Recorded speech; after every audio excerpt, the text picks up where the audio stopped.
কিছু শব্দ কখনো পুরো পৃথিবীকে বিপদের দিকে ঠেলে দেয়, এমন সতর্কবার্তা দিয়ে রাশিয়াকে কার্যত চাপে ফেলেছেন আমেরিকান প্রেসিডেন্ট ডোনাল্ড ট্রাম্প। সম্প্রতি রাশিয়ার সাবেক প্রেসিডেন্ট ও বর্তমান নিরাপত্তা পরিষদের উপপ্রধান দিমিত্রি মেদভেদেবের এক উস্কানিমূলক বক্তব্যের জবাবে তিনি রাশিয়ার কাছাকাছি এলাকায় দুটি পরমাণু অস্ত্রবাহী সাবমেরিন মোতায়েনের নির্দেশ দেন।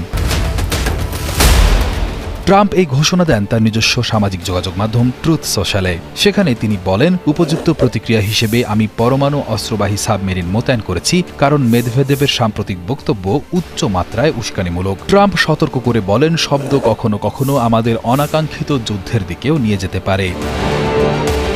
মেদভেদেব সম্প্রতি ইউক্রেন যুদ্ধ বন্ধে ট্রাম্পের দেওয়া 50 দিনের আল্টিমেটামের কড়া সমালোচনা করেন। পরে ট্রাম্প এই সময়সীমা কমিয়ে 10 থেকে 12 দিন করেন, আর তাতেই মেদভেদেব কটাক্ষ করে বলেন, এভাবে আল্টিমেটাম খেলা খেলে যুদ্ধ আরও কাছে নিয়ে আসছেন ট্রাম্প। মেদভেদেব 2008 থেকে 2012 সাল পর্যন্ত রাশিয়ার প্রেসিডেন্ট ছিলেন, পুতিনের ঘনিষ্ঠ হিসেবে পরিচিত এবং তিনি দীর্ঘদিন ধরে পশ্চিমা বিশ্ববিরোধী মনোভাবের জন্য পরিচিত। এই প্রেক্ষাপটে ট্রাম্প বলেন, আমাদের দেশের নিরাপত্তার স্বার্থেই সাবমেরিন মোতায়েনের নির্দেশ দিতে হয়েছে, কারণ হুমকিটা এসেছে একজন সাবেক রুশ প্রেসিডেন্টের কাছ থেকে। সাবমেরিনগুলো কোথায় মোতায়েন করা হয়েছে তা স্পষ্ট করেননি ট্রাম্প, তবে তিনি বলেন এগুলো প্রয়োজনে আঘাত হানতে প্রস্তুত।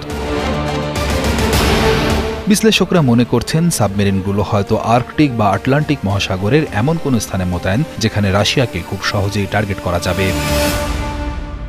এই ঘোষণার পর রাশিয়ার শেয়ার বাজারে বড় ধরনের পতন হয়। বিভিন্ন সূত্রে জানা যায়, বাজারে 7 থেকে 8% পর্যন্ত দাম কমে যেতে দেখা যায়, যা বাংলাদেশি মুদ্রায় কয়েকশো কোটি টাকার ক্ষতি।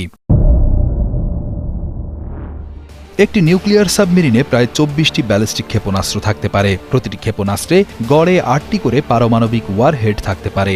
এর অর্থ একটি সাবমেরিনের মাধ্যমে প্রায় 192টি পারমাণবিক বিস্ফোরণ সম্ভব, যা একসাথে অনেকগুলো শহর ধ্বংস করতে সক্ষম।